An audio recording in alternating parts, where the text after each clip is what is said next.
කෘෂිකාර්මික ශේෂ්ත්‍රයේ විශාල අවුල් ජාලයක් තියෙනවා. අවුල් ජාලයක් ඇති කරලා තියෙන්නේ පහුගිය කාලේ. දැන් ඉතින් විවිධ භෝග සම්බන්ධයෙන් මැදිහත් වෙමින් ඒ අවුල් ලෙහමින් මේක පිළිවෙලක් කරන්න ඕන වෙලා තියෙනවා. දැන් අපේ රටේ විනිෂ්පාදනය මේ වෙනකොට ප්‍රමාණවත් මට්ටමක තියෙනවා. අපි අක්කරයකින් ලබා ගන්න අස්වැන්න වැඩි කිරීමේ වැඩසටහනක තමයි ඉන්නේ.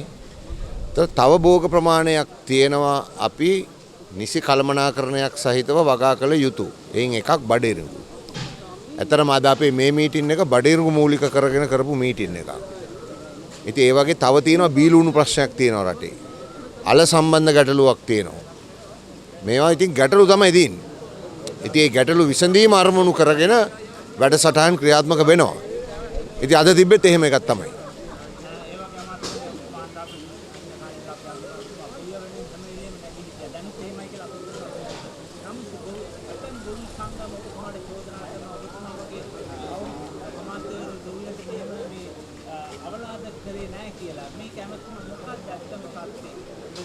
ඇත්තම තත්ත්වය මේකයි.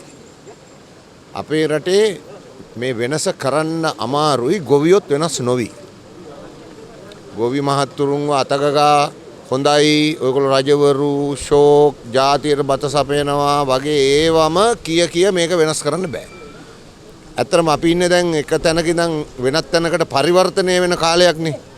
ඒතර පරිවර්තනය වෙන කාලයක ස්වරූපය තමයි හොඳත් අහන්න වෙනවා නරකත් අහන්න වෙනවා. ඉතින් අපි මේ දෙකටම ලෑස්ති පිට හොඳ වෙනුවෙන් වැඩ කරගෙන යනවා.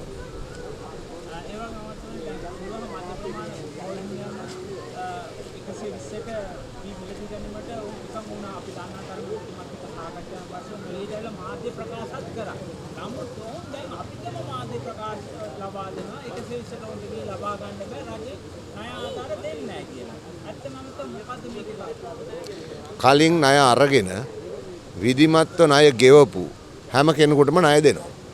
ඒ ණය ගන්න හැම කෙනෙක්ම රජයේ සහතික මිලට අනුව වී මිලදී ගන්න ඕන. එහෙම නැත්නම් ඒගොල්ලන්ට ණය දෙන එකේ තේරුමක් නැහැ. රජය වී මිලදී ගන්න ණය දෙන්නේ රජයේ සහතික මිලට වී ගන්න. එන ඔහුගේ වගකීමක් එහෙම කරන එක සහ ණය ගෙවන එක. ඉතින් ණය ගෙවුවේ නැති වුනහම ඉතින් ආයි බැංකුවලින් ණය දෙන්නේ නැහනේ. ඒක හැටි ඉතින්.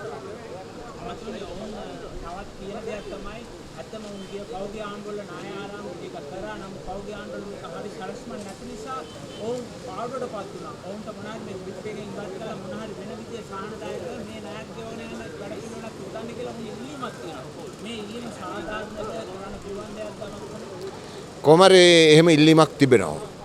ඒ ඉල්ලීම ගැන ජාතික තීරණයක් ගන්න ඕන. ඉතින් ජාතික තීරණයක් ගැනීමේදී ඒක අපි බලන්නේ ඒගොල්ලන්ගේ වැරද්දක්ද නැද්ද මොකද්ද කියන එක නෙමෙයි. මීට කලිනුත් සමහර අවස්ථාවල එහෙම ණය කපා හැරලා නැවත ණය දීලා තිනවා. ඉතින් ඒක ජාතික වශයෙන් තීරණයක් ගන්න ඕන. ඔක දිගට කරගෙන යන්න ගියොත් ඔක පුරුද්දකුත් වෙනවා. ණය ගන්නවා, ණය ගෙවන්නේ, ආයි කපා හරිනවා, ආයි ණය දෙනවා, ණය ගන්නවා. එහෙමම කරන්නත් බෑනේ මේක. ණය ගන්න අයගෙත් වගකීමක් තියෙනවා ණය ගෙවන්න.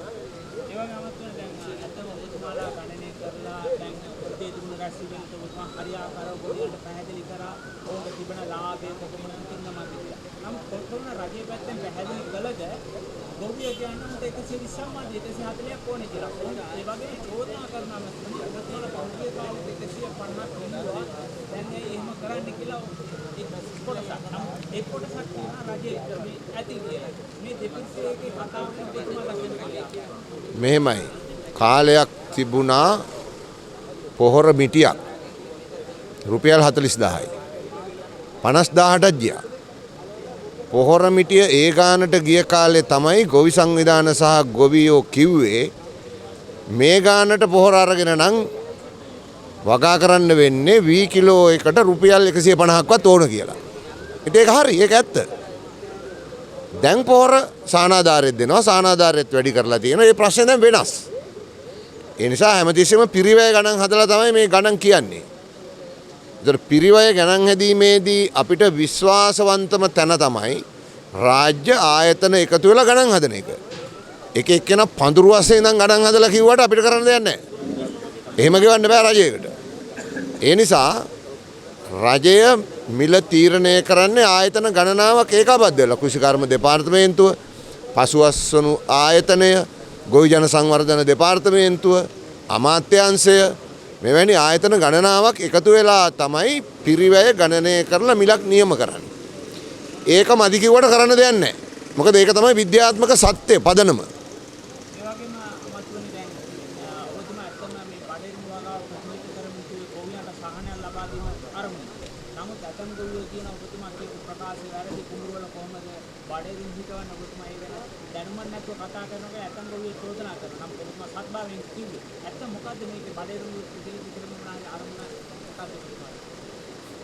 අරමුණ තමයි ලංකාවේ බඩේරුඟු 50%ක් ගේනවා පිටින්.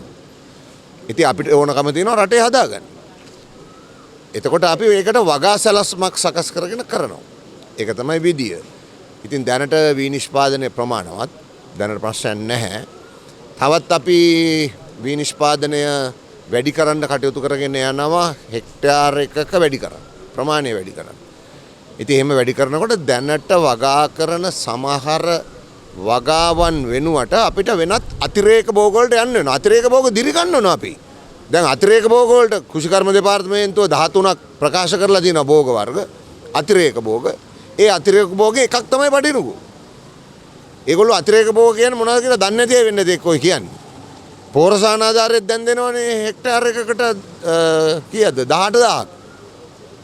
ඒ දෙන්නේ ඇයි? අතිරේක භෝග වලට. ඉතින් දිරි ගන්නවන්න තමයි. ඉතින් බඩිරුඟු වගාව දිරි ගන්නවන්න ඕන.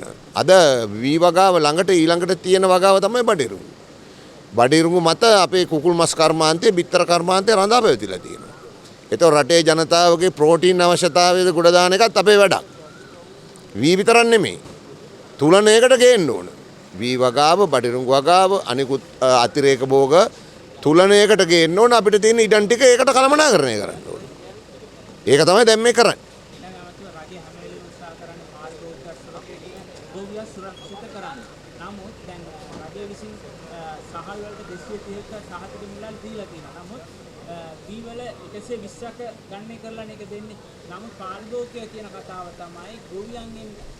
වැඩිපුරම මහමොල් හිමියන් ගන්න 100ට අඩු මුදලකින්. නමුත් ඔවුන්ගේ සහල් මිල අඩු කරන්නේ නැහැ කියලා.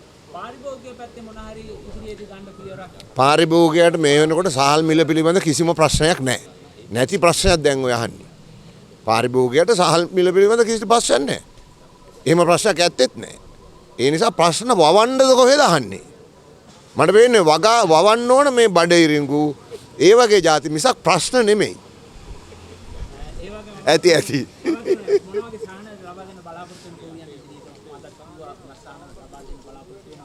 ගොවියන්ට සාහන දැන්ටත් දීලා තියෙනවා. ඉදිරියටත් ලබා දෙන අවශ්‍යතාවය අනුව. අධිකරණ නෙමෙයි බං මෙතන වගාව කරන්නේ. ඒකල තමයි යන්නේ.